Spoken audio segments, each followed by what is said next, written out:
ዘር በማተካበት መንገድ ከትዕማር ጋር ግንኙነት ይፈጽም ነበር። ግለ ወሲብ ከፈጸመ በኋላ አንድ ወጣት ወይንም አንዲት ወጣት አንድ ሰው ድንግልናው አለ የለም አንዳቸው ራሳቸውን በራሳቸው ለማርካት ሲባል ከራሳቸው ጋር ዝሙት ይጀምራሉ ማለት ያላገቡት ላይ ብቻ አይደለም ካገቡም በኋላ ሰዎች የሚያዙበት ኃጢአት ሆኗል። ስለዚህ ሰዎችም እዚህ ለመውጣትስ መድኃኒቱ ምንድነው? በስመ አብ ወወልድ ወመንፈስ ቅዱስ አሐዱ አምላክ አሜን። እጅግ የተወደዳችሁ የአሽባል ሚዲያ ቤተሰቦቻችን በያላችሁበት ሰላም እግዚአብሔር ከሁላችሁ ጋር ይሁን። እንዴት ሰነበታችሁ? እግዚአብሔር ይመስገን። ዛሬ ባለን አጭር ቆይታ አጭር ቪዲዮ እንሰራለን። እዚህ በፊት የምንሰራው ቪዲዮ ከቀደም ሲል ከጾሙ ከመግባቱ በፊት ከአለቃ ይምሮ ዘውዴ ጋር ሰርተን ነው የነበረ አንድ ቪዲዮ ላይ ጋብቻን ተክሊልን በተመለከተ ሰፋ ያለ አንድ በረሃ ግብር ሰርተን ነበረ። በዛ መካከል ጥያቄዎች አሉ። ከነዛ ጥያቄዎች መካከል መመለስ አለበት ብለን ያመንነው ጥያቄ እጅግ በጣም በተለይ አንድ ጠያቂያችን በማርያም ሚልም ተጨምሮበት መልስ እንድንሰጣቸው ምጽንታ ትዕዛዝ አድርገዋልና መቼስ ለዚህ ጥያቄ መልስ መስጠት ካልቻልን ሌሎች ኮሜንት ማድረጋቸውም ሐሳብ መስጠታቸውም ከንቱ ስለሚሆን ሐሳባቸውን መካን እንዳናደርገው መልስ ለመስጠት ነው በዚህ ቪዲዮ የተገኘሁት ማለት ነው። ያኔ እንደምታስታውሱት አሁን ያነሳሁትን ከአለቃ ይምሮ ዘውዴ ጋር የሰራነው ቪዲዮ ነው። በዛ መካከል በእርግጥ ዛሬ ማይከለ ጾም ላይ ብንሆንም መቼስ ጾሙ መፈታቱ አይቀርምና ወደ ዋናው ነገር መሄድ አይቀርም። ዘግይተናል። ቀደም ብለን መመለስ ይገባል ነበረ። በአንድም በሌላ ምክንያት መልሱ የዘገየ ይመስላል። ቢሆንም ግን ዛሬም ቢሆን በእርግጠኛነት አድማጫችን ተመልካቻችን ይህንን ነገር እንደሚያገኙ ታሳቢ እያደረግን መርሃ ግብራችንን እንቀጥላለን ማለት ነው። እስከ መርሃ ግብራችን ፍጻሜ ምናልባትም ዛሬ የምንሰጠው መልስ ለሁሉም ሰው የሚሆን መልስ ነው። ለሁሉም ሰው የሚጠቅም መልስ ነው። እንግዲህ ጥያቄው የሚለው ምንድነው? ግብረ አውናንን ፈጽሞ ተክሊል መፈጸም ይቻላል? አንድ ወጣት አንድ ያላገባ ሲንግል ሰው ከማግባቱ በፊት ድንግልናውን በምንም ነገር ጠብቆ ነው የሚለው ጠያቂያችን። ድንግልና ስጋ ያፈርሳል የሚባል የትኛው ነው የሚለው ውዝግብ ያለበት ጥያቄ ነው። ይህ ምንድነው? ግብረ አውናን የሚባለውን ነገር የፈጸመ ሰው በስርዓተ ተክሊል ጋብቻውን መፈጸም ይቻላል አይቻልም የሚል ጥያቄ እንድትመልሱልኝ ውስጤ ተጨንቋል የሚል ነገር ነው የነገረን፣ በጥያቄ ያስቀመጠልን ማለት ነው። እንግዲህ አንድን የተጨነቀችን ነፍስ ግብረ መልስ መስጠት በጣም ተገቢ ስለሆነ በቤተ ክርስቲያናችን ያለውን አስተምህሮ በቂ የሆነ መረጃ እንዲደርሳቸው ለአንድ ጠያቂ በሚመስል መንገድ በጣም ለብዙ ሰዎች ችግር መፍታት የሚችል ነገር ነው እና እንዲያው ይሄ ግብረ አውናን የሚባለውን ነገር ስናነሳ እንግዲህ በእንግሊዝኛው ማስተርቤሽን የሚባለው ማለት ነው። ሌላም ስሙ ሴጋ ይባላል፣ ማስተርቤሽን ይባላል፣ ግብረ አውናን ይባላል። እንዲያው ምናልባት እንግዲህ መቼስ የግድ ቋንቋውን መጠቀም ስለሚያስፈልግ ብሩህ ለማድረግና ለማብራራት ሲባል እንናገረዋለን።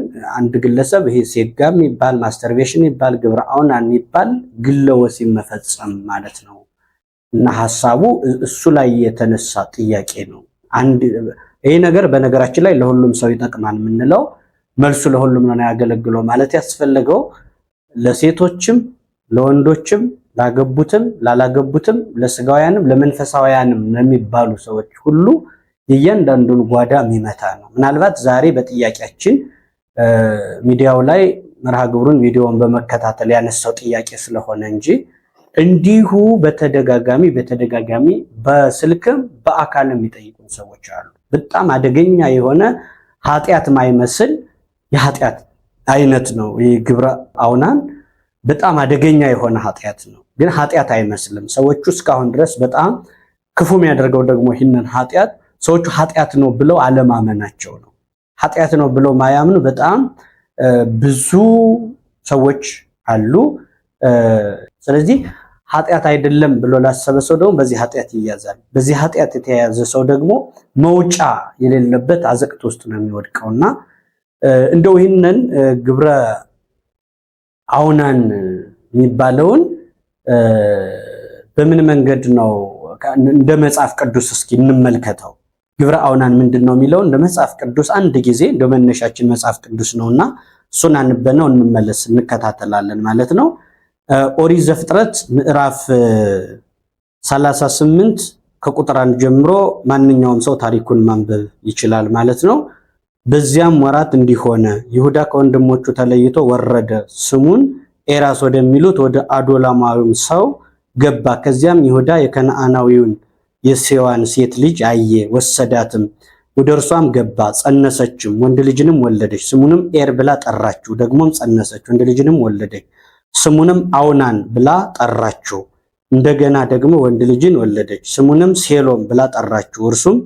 እርሱንም በወለደች ጊዜ ክዝቢ በሚባል ሀገር ነበረች። ይሁዳም ለበኩር ልጁ ለኤር ትዕማር የምትባል ሚስት አጋባው። የይሁዳም የበኩር ልጅ ኤር በእግዚአብሔር ፊት ክፉ ነበረ፣ እግዚአብሔርም ቀሰፈው። ይሁዳም አውናን ወደ ወንድምህ ሚስት ግባ አግባትም፣ ለወንድምህም ዘርን አቁምለት አለው። አውናንም ዘሩ ለእርሱ እንዳይሆን አወቀ። ወደ ወንድሙ ሚስት በገባ ጊዜ ለወንድሙ ዘር እንዳይሰጥ ዘሩን በምድር ያፈሰው ነበር። ይህም ስራው በእግዚአብሔር ዘንድ ክፉ ሆነበት፣ እርሱንም ደግሞ ቀሰፈው።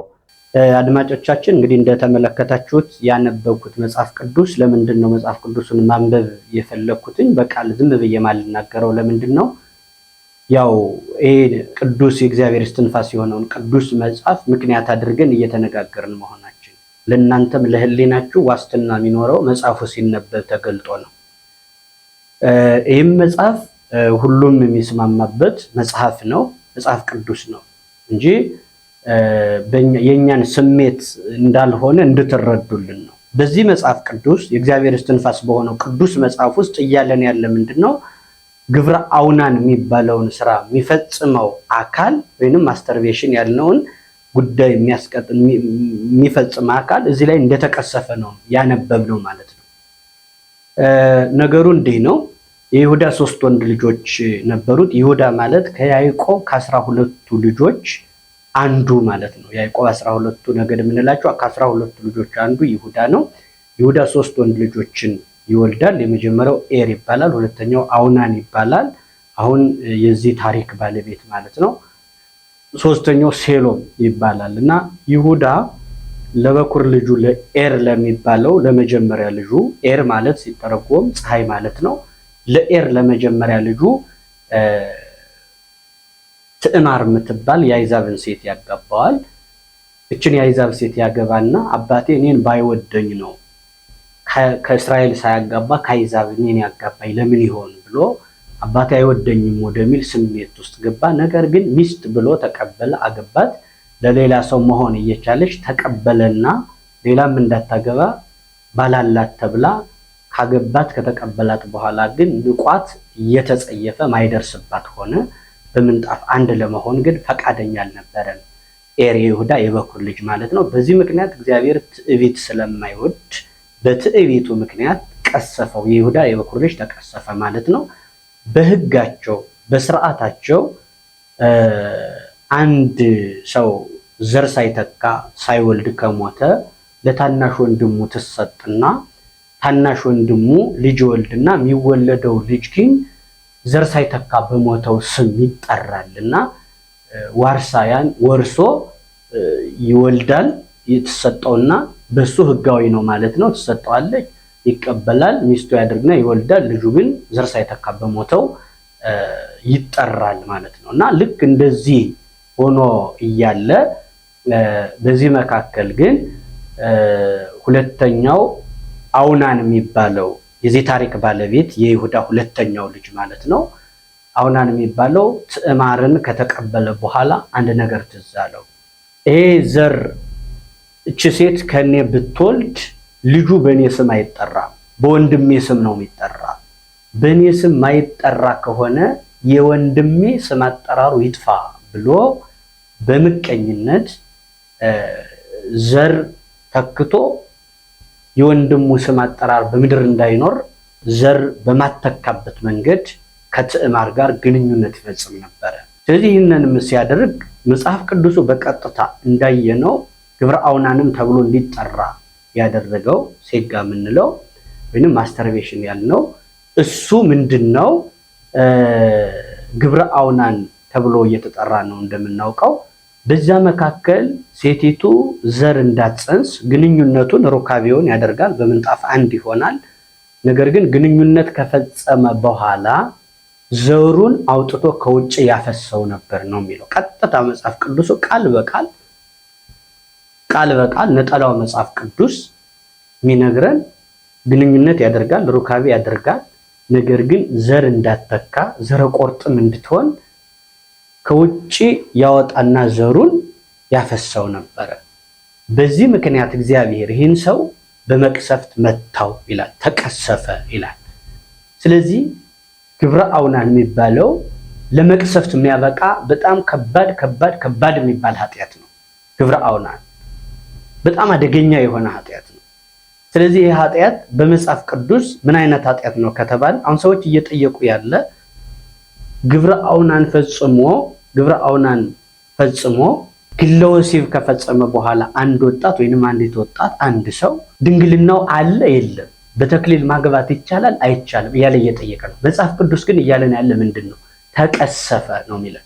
በምን ምክንያት ነው የተቀሰፈው ሲል ደግሞ ይህንን ጉዳይ በመፈጸሙ ዘር በማፍሰሱ በዛ ምክንያት አውናን ተቀስፏል ብለው ሰዎች ጥያቄ ሲነሳ አይ መቅሰፍቱ መጽሐፍ ቅዱስ አለ፣ ይህንን መጽሐፍ ቅዱስ የት ልንጥለው ነው ሲሏቸው ሰዎቹ መጽሐፍ ቅዱስን መቼስ እንደተቀሰፈ አንድ ሰው እንደሞተ በዚህ ምክንያት እንደሞተ እየነገረን ምን ትላላችሁ ሲሏቸው የለም የተቀሰፈው ለወንድም በምቀኝነቱ ነው እንጂ ኃጢአቱ ኃጢአት አይደለም ብለው አይናቸውን በጨው አጥበው አሁንም ድረስ ሽንጣቸውን ገትረው የሚከራከሩ በዚህ የኃጢአት አይነት የወደቁ በጣም ብዙ ሰዎች እንዳሉ በተግባርም በቃልም በጥያቄ የሚነሱ ጉዳዮች ናቸው። በጣም አደገኛ የሆነ ነው እና ሰዎች በጣም ትልቁ በደል ምንድን ነው? ኃጢአት መሆኑን አላማማናቸው ነው። ለዚህም መሸሻ ማምለጫ የተቀሰፈ ለወንድሙ ዘር እንዳይተካለት በምቀኝነቱ እንጂ የተቀሰፈው ኃጢአት ስለሆነ አይደለም መባሉ ነው ሽፋን የሰጠውና ነገር ግን በጎላ በተረዳ ይሄ ኃጢአት ከኃጢአቶች ሁሉ ከግብረ ሰዶም እኩል የሆነ በጣም አደገኛ የሆነ ኃጢአት ነው። በዚህ ኃጢአት ደግሞ ያልወደቁ ሰዎች የሉ። በዚህ ኃጢአት እንዳልኩት በመግቢያዬ ሴቶቻችንም ወንዶችም መንፈሳዊ ቦታ ላይ ያሉ ሰዎች ሳይቀር በዚህ ኃጢአት ይያዛሉ። አንዳንዶቹ በጓደኛ ግፊት ብቻቸውን አንድ ቤት ላይ ሆኖ በሚያሳልፉት ህይወት የወጣትነት እድሜ እየገፋ ሲሄድ ተቃራኒ ጾታ ላይ ያለው ፍላጎት ተጽዕኖ እያደረገበት ሲሄድ ማንኛውም ሰው በዚህ ኃጢአት እየወደቀ ደግሞ ኃጢአቱን ከሰራ በኋላ ኃጢአት አይደለም ብሎ በመቁጠር በጣም ተከታታይ ማያቋርጥ ኃጢአት እየተሰራበት ያለ ነው እና ይህን ጥያቄ አንድ ግለሰብ ብቻ የሚጠይቀው አይደለም። በጣም ከባድ የሆነ ኃጢአት ነው። እንደሚታወቀው ያላገቡት ላይ ብቻ አይደለም ካገቡም በኋላ ሰዎች የሚያዙበት ኃጢአት ሆኗል። በትዳር እያሉ ባልና ሚስት በምንጣፍ መከላከል ሲጀምሩ ወይ ሚስት ወይ ባል በዚህ ጉዳይ አንዳቸው ራሳቸውን በራሳቸው ለማርካት ሲባል ከራሳቸው ጋር ዝሙት ይጀምራሉ ማለት ነው። በዚህ ግብረ አውናን ይያዛሉ ማለት ነው። በዚህ ኃጢአት ውስጥ ይያዛሉ ማለት ነው። ስለዚህ አንድ ጠያቂያችን እኔ በህይወቴ በቃል በቀጥታም ጠይቆኝ የሚያውቀው ከማግባቴ በፊት ብሎኛል። አንድ ወንድም ከማግባቴ በፊት በአንድም በሌላ ምክንያት በጓደኛ ግፊት በግብረ አውናን ተይዤ ነበረ። በጣም ተደጋጋሚ በዚህ ኃጢአት ነበርኩኝ። ከዛ በኋላ ግን ራሴን እየጠላሁት ራሴ እያስጠላኝ እየከበደኝ ሲመጣ መጨረሻ ላይ ተረጋግቼ ሚስት ማግባት እንዳለብኝ ወሰንኩ። ሚስት ካገባሁ በኋላ ደግሞ አሁንም ባገባኋት ሚስት ጋር በመፈጽመው ግንኙነት ሩካቤ ፍጹም ደስተኛ አይደለሁም። እየቆየ ደግሞ አለመደሰት አንድ ነገር ሆኖ እየቆየ ደግሞ ጨርሶ ያገባኋትን ሚስቴን አስጠልቶ ሲንግል እያለሁ መጀመሪያ ሳላገባ ወደ ነበርኩበት ህይወት መለሰኝ። ስለዚህ በትዳሬ በእንደዚህ አይነት ፈተና አደገኛ የሆነ ፈተና ውስጥ ሆኛለሁ። ሰዎች በነገራችን ላይ በዚህ ኃጢአት የተያዙ ሰዎች ይህንን ተደጋጋሚ ይፈጽሙትና አእምሯቸው ባዶ ይሆናል። ደስታው ካቆመ በኋላ አእምሯቸው ባዶ ሲሆን ኃጢአት ስህተት እንደሰሩ ሲሰማቸው ጸሎት ለመጸለይ እንኳን ይቸገራሉ። መንፈሳዊ ቦታ ላይ ለመቆም አቅም ያጥራቸዋል። አሁን እኔ ትክክል ነኝ ወይ? የምጸልየውን ጸሎት እግዚአብሔር ይቀበላል ወይ? በእንደዚህ ኃጢአት ላይ ወድቄ ቅዳሴ ማስቀደሴ ተገቢ ነው ወይ? መንፈሳዊ ቦታ ላይ መሳተፌስ ትክክል ነኝ ወይ? በሚል በጣም አደገኛ ከዛ ወደ ምን ያድጋል? ራስን ወደ ማጥፋት ያድጋል። ብዙ ወጣቶች ራሳቸውን የሚያጠፉበት ምክንያት ሌላ አንድ ሚታይ ከላይ ይኖራል እንጂ ውስጡ ግን በእንደዚህ ኃጢአት የተያዙ በጣም በርካታ ሰዎች አሉ። በጣም አደገኛ የሆነ የኃጢአት አይነት ነው ይሄ ኃጢአት። ግብረ አውናን የምንለው በጣም አደገኛ የሆነ ኃጢአት ነው እና በትዳር ውስጥ ያሉትም እየተፈተኑበት ነው። ቅድም እንዳልኩትኝ ሁለት ባልና ሚስቶች በምንጣፍ መከላከል ሲጀምሩ አንዱ ወደዛ ራሱን ለማስደሰት ከዛ በኋላ ግን የሚስቱን ወይንም የባሏን ደስታ በመተው ራሳቸውን ብቻ ለማስደሰት ጥረት በማድረግ ጨርሰው ትዳራቸውን ረስተው ወደዚህ አይነት መንገድ ይሄዳሉ። እንዳልኩት በጋብቻ ውስጥ ያሉትም ይፈተናሉ፣ ያላገቡትም ይፈተናሉ፣ ሴቶችም ይፈተኑበታል፣ ወንዶችም ይፈተኑበታል።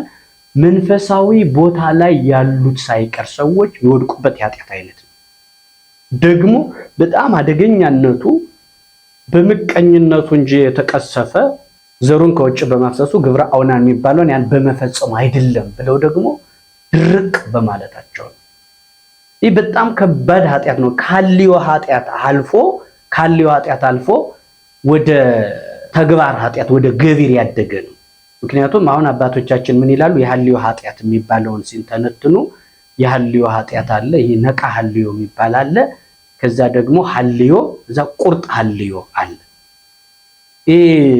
እነዚህን እንትናቸው ነቃ ሐልዮ የሚባለው ድንገት ብልጭ ሚል ነው። እንደው ድንገት ከቆምንበት ምናልባት እኮ ያ የቆምንበት ቦታ መንፈሳዊ ቦታ ሊሆን ይችላል።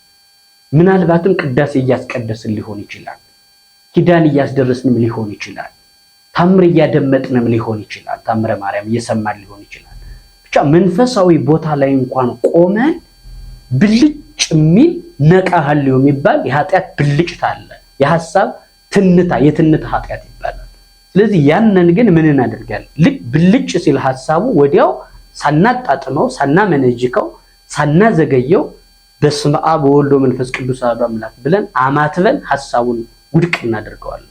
መንፈሳዊ ቦታም ላይ ብንቆም ያንን ድርቅ እናደርገዋለን ማለት ነው። ስመ እግዚአብሔር በመጥራት ትዕምርተ መስቀል በመስራት በድንጋጤ ማለት ነው። ድንገት የመጣ ኃጢአት ስለሆነ እና ነቃ ሐልዮ የትንታ ኃጢአት ይባላል።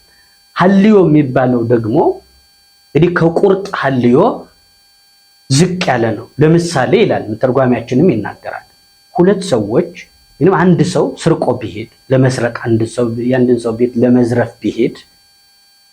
ለመዝረፍ ቢሄድ ሲሄድ ሂዶ ከቤት ደርሶ አጥር ጠብቆበት ውሻ ጮሆበት ባለቤት ነቅቶበት ሳይሳካለት የፈለገውን ነገር ሳይሰርቅ ቢመጣ ይህ ሰው እንደሰረቀ ተቆጥሮ ሰርቄያለሁ ብሎ ነው ሊናዘዝ የሚገባው። ኑዛዜ ሆነ እንደሰረቀ ነው የሚቆጠረው። ለምን ሲባል ባለቤት ባይነቃበት፣ አጥር ባይጠብቅበት፣ ውሻ ባይጮህበት ሰርቋል፣ ፈጽሞታል። ሳይሳካለት ቀርቶ እንጂ ኃጢአትነቱን ተረድቶ አልተውምና ይሄ ቁርጥ ኃጢአት ይባላል። ይሄ ደግሞ መካከለኛ የሚባለው ደግሞ ምንድነው? ለምሳሌ ለመስረቅ መንገድ ላይ እየሄደ መንገድ ላይ ግን ከትንታ ኃጢአት አልፎ ጉዞ ጀምሯል። የትንታ ኃጢአት እዛው ላይ ስረቅ ሚል ሲመጣ የገሌን ሚስት የገሌን ባል ሚል ምኞት ሲመጣ ያንን ማድረግ እዛው ላይ ሲታሰብ ማድረግ ከተቻለ ያ እዛው ላይ ለንስሐ እንኳን የማያበቃ ይሆናል። ይሄኛው ግን ጉዞ የተጀመረለት ዝሙት ለመፈጸም ፕሮሰስ አድርጎ ከተማ ቀይሮ ሊሆን ይችላል። በጣም ብዙ ሂደቶች ብዙ ጥረቶች አድርጎ ሳይሳካ ቢቀር ዝሙት ፈጽሜያለሁ ብሎ ሊናዘዝ ይገባዋል።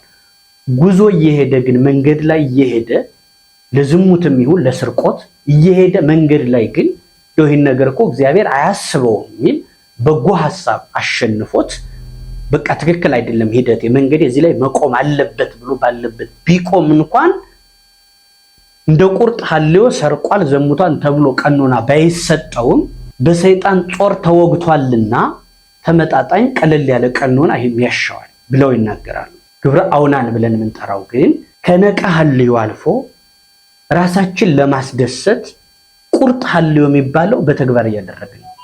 ስለዚህ በጣም አደገኛ የሆነ የኃጢአት አይነት ነው። በጣም አደገኛ የሆነ የኃጢአት አይነት ነው። ስለዚህ አሁን ሰዎች ድንግልና ስጋቸውን ብቻ በማሰብ የህሊና ድንግልናቸው ፈርሶ እነርሱ በስጋ ድንግልናችን አልፈረሰም ብለው ያስባሉ እንጂ ይህ ግን ለተክሊል ያበቃል ተብሎም መቅሰፍት ያመጣ ኃጢአት ስለሆነ በእንደዚህ አይነት ውስጥ ሆኖ እኛ ላልተን እንኳን ግዴለም ማለት አብዝተን እንኳን ብንፈቅድ እንደ ኃጢአት ራሱ ሰውየው ማሰብ መቻል አለበት። የኃጢአቱ እድገት አስሩ ደናግል አንዳንድ ሰዎች ድንግልናቸውን በመጠበቅ ብቻ ቅዱስ ነን ብለው ያስባሉ። ድንግልና ስጋ ብቻ በመጠበቁ እኮ ቅዱስ ጻድቅ ነኝ ብሎ ማሰብ መመጻደቅ ነው እንጂ ጽድቅ አይደለም። በጣም ከባድ ነው። አስሩ ደናግል መካከል አምስቱ ደናግል ሰነፎች ተብሎ የተባረሩ ድንግል ናቸው ዘይትና መብራት ይዘው የሚባሉት እነዚያ ደናግል አላውቃችሁም የተባሉ ደናግል አሉ። ዝም ብሎ ድንግል ነኝ እያሉ ድንግልናን ብቻ ድንግልና ስጋቸው ብቻ ደና ስለሆነ ራሳቸው እንደ ጻድቅ በመቁጠር በሐሳብ ግን በጣም በብዙ ነገር የወደቁ ሰዎች ሊኖሩ ይችላሉ። ይህንም እግረ መንገዱን ሰው ማሰብ መቻል አለበት ብዬ አስባለሁኝ። ይህን ስንል ግን ድንግልናቸው የሚጠብቁ ሰዎች እንደ ዋዛ እንደ ከንቱ ነገር ያየን እንዳይመስላቸው አረዳዳችን እንዳይንሻፈፍባቸው ከወዲሁ ድካማቸውን መቀነስ ፈልጋለሁ። ስለዚህ ወገኖቻችን እንደው እንዲህ አይነቱ ኃጢአት የግብረ አውናን ምንለው ከግብረ ሰዶም ወንድ ለወንድ ከሚፈጽመው ኃጢአት ይሄ ደግሞ ራስን በራስ በማንከር አንዳንዶቹ የሚሉት የወንድ ሚስት ወደ ሌላ ሰው አልሄድኩኝ የሌላ ሰው ቅድስና አላጎደብኩ ራሴን በራሴ ነው ይላሉ። ሌላውን እንትን ባይሉ ራሳቸውን አቆሽሸው የራሳቸው ድንግልና አሁን እኮ በዚህ አይነት ዝሙት ወድቀው እያሉ ራሳቸውን ለተክሊል ለምን ለትልቅ ነገር ማጨትም የኃጢአቱን ቀለል አድርጎ እንደመቁጠር ነው የሚታየው። ስለዚህ ኃጢአቱ በኃጢአትነቱ እንደመልስ ከባድ የሚባል ኃጢአት ድንግልና የሚባለው ነገር የስጋ ድንግልናችን ተንጠልጥሎ ኑሮ ነገር ግን ዋናው ድንግልና የሚፈርስበት ዝሙት የሚባለው ነገር የትኛው እንደሆነ ባለማወቅ ሰዎቹ በዚህ መወዛገብ የለባቸውም። 4 ነጥብ ዘግተው ኃጢአት ነው ብቻዬን መፈጽመው ይህ ግብረ አውናን የሚባለው ወይ ማስተርቤሽን ሲጋና ራስን በራስ ለማርካት የሄዱበት ሂደት ሰው ጋር ሌላ ብሬ ማረክ ሰው አይኑር እንጂ ሌላ ከቅድስና ማጎድለው ከስርዓት ማጎድለው ሰው አይኑር እንጂ እኔንማ ምን ችግር አለ ማለት ራስን እንደማጥፋት የሚቆጠር ራስን እንደማጥፋት ስለዚህ ሰዎችም እዚህ ለመውጣትስ መድኃኒቱ ምንድነው ወደሚል አቅጣጫ ማደግ መቻል አለበት። እንዴት ነው መውጣት ያለብኝ? በዚህ ኃጢአት የተያዘ ብዙ ሰው ነው ለመውጣትም ይከብደዋል። እንዴት ልውጣ ለሚሉ ሰዎች ደግሞ እንዴት ልውጣ ሲሉ አንደኛ ይሄ ሁለተኛ ይሄ ሶስተኛ ይሄ ብለን እንድንነግራቸው ይፈልጋል። እሱ አይደለም ከዚህ ኃጢአት እንዴት ልውጣ ከማለት በፊት ኃጢአትነቱን በትክክል ኃጢአት ነው ይሄ ትልቅ ኃጢአት ነው ትልቅ የሆነ ኃጢአት ነው ብሎ መወሰን ያስፈልጋል። ከዛ በኋላ ከዛ ለመውጣት ሌላ የሆኑ ሰዎች ወጥተው እንደሚያወጡት መጠበቅ ያለበት ኃጢአትነቱን ላወቀ ሰው በትክክል መረዳት መቻል ያለበት በዚህ ኃጢአት ውስጥ ያለ ሰው ሁልጊዜም ራሳችንን ለራሳችን መድኃኒትም ራሳችንን ለራሳችን መርዝም ራሳችንን ለራሳችን የራሳችን ገዳይም የራሳችን መድኃኒት ራሳችን ነን። ከዚህ ለመውጣት ይቻላል። እግዚአብሔር ይቅር ይላል። ስለዚህ በተክሊል የቀረውን እንኳን በስርዓተ ማዕስባን አግብቶ በስጋው ደግሞ አግብቶ የተሻለ ነገር መኖር ይቻላል። ራስን ከማጥፋት ግን የሚያደርስ ኃጢአት የለም። ሰይጣን ክፋቱ ያን ያሰራን ከዛ በኋላ ደግሞ ወደ ከፋ ነገር ይወስዳል። ስለዚህ ይህንን ነገር ማሰብ መቻል ያለብን በጥቅሉ ይሄ ግብረ አውናን ወይንም ማስተርቤሽን እያልን የምንጠራው ራስን በራስ የማርካት ሂደት እጅግ በጣም ከጠያቂያችን በዚህ ልክ እንዲመለስላቸው የሊቃውንቱን ሐሳብ ይጠብቁ ስለነበረ ሰምቶ ዝም ላለ ማለት ነው በዚህ ቪዲዮ ድጋሚ የመጣ ነው። መጽሐፍ ቅዱስ ኦሪት ዘፍጥረት ምዕራፍ 38ን ማንኛውም ሰው ይህን መጽሐፍ ማንበብ ይችላል። ፈተናዎች አሉ፣ መቼም አይቆሙም። በተለይ ደግሞ ፈተናዎች የሚበዙት ወደ መንፈሳዊ ህይወት እየቀረብን እያደግን በሄድነ ቁጥር ፈተናዎች ሁሉ አብረው ያድጋሉ። እንደምታውቁት ሁልጊዜም ትልቁን ዛፍ ነፋስ የሚወዘውዘው ትልቁን ዛፍ ነው። ችፍርግን ነፋስ አይነካውም። ትልቁን ዛፍ ነፋስ ይወዘውዘዋል። ምንለው ለምንድን ነው? ትልቅ ስለሆነ ለነፋስ ምቹ ነው። መንፈሳዊ ህይወታችን እያደገ በሄደ ቁጥር ፈተናው አብሮ እያደገ ይሄዳል። እንዳልኳችሁ ችፍርግን ፈተናው አይነካውም ብለናል። እኛ ደግሞ ምን ሆኖ በዓለም ውስጥ ነው። መርከብ በውሃ ውስጥ አይደለም የሚሄደው፣ በውሃ ላይ ነው የሚሄደው። እኛ ደግሞ በዓለም ላይ ስንኖር በዓለም መኖር እንጂ በዓለም ውስጥ ለመኖር በምናደርገው ዓለማዊ ነገር በዚህ ኃጢአት እንያዛለን። በዚህ ኃጢአት ላለመያዝ መምጫ ነገሮችን በተለይ እነዚህ ዋልጌ የሚባሉ ጓደኞች፣ ለዝሙት ቅርብ የሆኑ ሰዎች እነርሱ በከሰሩበት ልክ ማክሰር የሚፈልጉ እስካሁን ድረስ ይዘሽዋል፣ እስካሁን ድረስ ይዘኸዋል፣ እስካሁን በድንግልና እያሉ የሚያሸማቅቁ በወሬ እንደ ጦር የሚወጉ በሽሙጥ የሚወጉ የሚያሳቅቁ እኛ ከቅድስና እንድንወጣ የሚያደርጉ በጣም መጥፎ ጓደኞች አሉ። ከነዚህ ሰዎች ዛሬ ነገ ሳይሉ መራቅ መለየት ያስፈልጋል። ከእንደነዚህ ኃጢአቶች ለመከልከል በጣም አሁን ሰዎች ብዙ ጊዜ ቃለ እግዚአብሔር ከመስማት ይልቅ እንዲህ ሰብሰብ ብለው በገበያ ቦታ ሊሆን ይችላል ብቻ ባሉበት የሥራ ቦታ ላይ ተሰብስበው ሴትና ወንድ ባንድ ላይ ሆኖ ስለ ዝሙት ሲያወራ ስለ ወንድና ሴት ተቃራኒ ጾታ ሲያወራ በጣም ረጅም ጊዜ ያጠፋል። ስለ መጽሐፍ ቅዱስ ስለ መንፈሳዊ ነገር ሲያወራ የሚያቀለሸልሸው የሚያዛጋው ሰው ሁሉ ዝሙት ነክ የሆኑ ወሬዎች ከሆኑ አይምሯቸው አክቲቭ ይሆናል። ስለዚህ በስራ ቦታም ይሁን በየትኛውም አጋጣሚ መሰሩባቸው ቦታዎች ይኖራሉ፣ ቢሮዎች ይኖራሉ። እንደነዚህ የዝሙት ኃጢአቶች የዝሙት ወሬዎች ሲነሱ ሲቀሰቀሱ ቶሎ ብሎ ሰዎችን ባንነቅፍም ዘወር ማለት ከነዚህ ወሬኞች ያስፈልጋል። ስለዚህ እንደነዚህ አይነት ወሬዎች ቀን ስንሰማቸው የዋሉ ወሬዎች ማታ ይበጠብጡናል። ህልመ ሌሊት ይመጣል።